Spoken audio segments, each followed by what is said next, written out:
Every secret you've ever sent online. I'm talking your bank details, those private messages, your company's most sensitive data. All of it. It has a hidden expiration date. And believe me, that date is coming up a lot sooner than you think. Okay, let me just throw this out there. What if a computer existed that was so powerful it could crack, well, everything? The very encryption that protects our entire digital world. And not in millions of years, but in about the time it takes to get a good night's sleep. This isn't some far-off science fiction. It's the reality we are scrambling to prepare for. So here's the thing you have to understand. The threat isn't years away. It is happening right now. Adversaries right now are capturing and stockpiling our encrypted data. They're just hoarding it, playing the long game. They're waiting for that one master key that will unlock everything they've collected. It's a strategy called harvest now, decrypt later. And it means that today's secrets are already seriously at risk. And just look at the sheer scale of this leap. It's staggering. The encryption we rely on for most secure communications, RSA 2048, it's supposed to be unbreakable. I mean, for a classical supercomputer, it would literally take longer than the universe has existed to crack it. But for a quantum computer, the estimate is around 8 hours. That's not just a small step up, it's a complete demolition of our entire security model. So, how on earth is this even possible?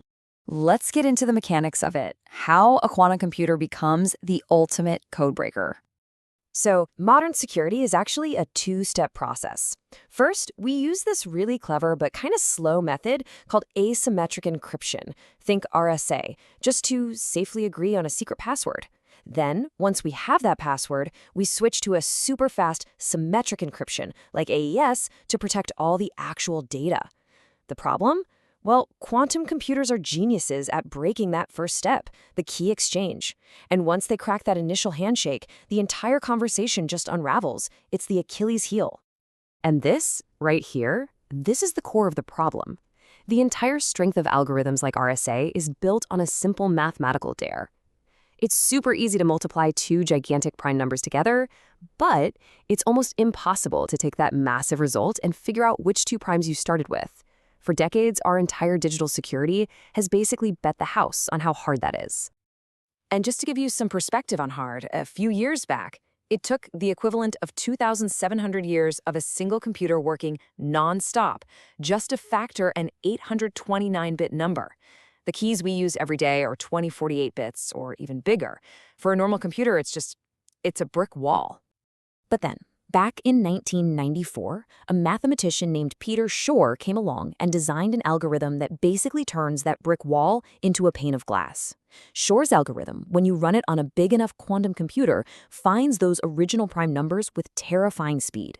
It's not guessing. It uses the weird, wonderful rules of quantum mechanics to just see the answer. So, putting it simply, Shor's algorithm is a master at finding hidden patterns. Think of it this way. A classical computer has to check for a pattern one number at a time. It takes forever. A quantum computer, because of how it works, can sort of look at all the possibilities at once.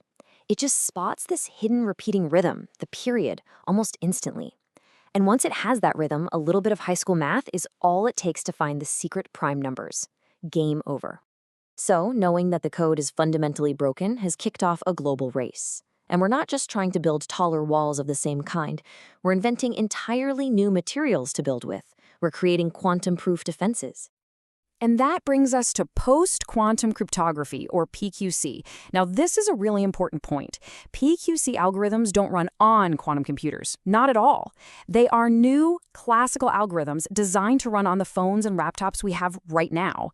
But they're built on math that's tough enough to withstand an attack from both classical and future quantum computers. Which, of course, leads to the big question, if these quantum computers are so powerful, how in the world do you design a math problem that even they can't solve? The answer is you completely change the game. Instead of relying on that prime factorization problem that Shor's algorithm is just so good at, PQC is built on totally different kinds of math problems. Problems that we're pretty sure are incredibly hard for any kind of computer to solve, quantum included. So, let's take a quick peek under the hood and see what these new digital shields are actually made of. Cryptographers are exploring a bunch of really promising ideas. The one you hear about most is lattice-based cryptography, which is kind of like trying to find the shortest path in a crazy high-dimensional grid of points. But there are others too, code-based, hash-based, you name it. And this variety is super important. It means we're not putting all of our eggs in one mathematical basket again. Okay, so having these cool new formulas is one thing, but getting the entire world to agree on which ones to use and then deploying them everywhere, well, that is a monumental task. The U.S. National Institute of Standards and Technology, NIST, has been running this intense, multi-year competition to find the absolute best PQC algorithms. It kicked off way back in 2016, and after years of the smartest people in the world trying to break these things, NIST finally started announcing the winners in 2022, a huge step forward. And here they are, the first round of official standards. For that secret key exchange, we've got Crystal's Kyber. And for digital signatures, which prove you are who you say you are, we have Crystal's Dilithium, Falcon, and Sphinx Plus. Now, these are the names that you're going to start seeing baked into all of our software and infrastructure in the coming years. But, just picking the winners is the easy part. Actually deploying them is a whole other beast. This isn't just a simple software update. It's more like replacing the entire foundation of our digital society, from power grids to banking systems. It involves finding every last bit of old code and making sure the new stuff doesn't accidentally break something vital. It's a massive, massive undertaking. And all of this leads us to the ultimate question. Will we actually be ready in time for Q-Day? That's the day a quantum computer finally arrives that can shatter our current encryption. The clock is definitely ticking. The truth is, nobody knows the exact date. Some conservative estimates put Q-Day more than a decade away, which feels manageable. But other, more aggressive and frankly increasingly plausible estimates say it could be here in as little as 3 to 5 years. So this threat is quickly moving from a someday problem to a we need to fix this now reality.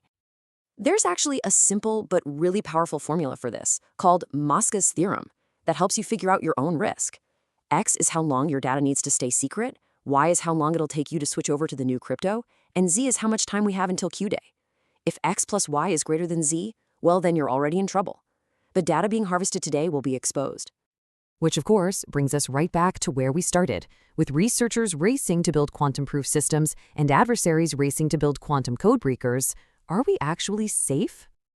The reality is, security is never a destination. It's a continuous arms race. This huge shift to post-quantum cryptography is just the next critical lap in that race. It's a battle between the code makers and the code breakers. And honestly, the outcome of this lap will define security and privacy for the rest of our lives. The only question left is, who's going to win?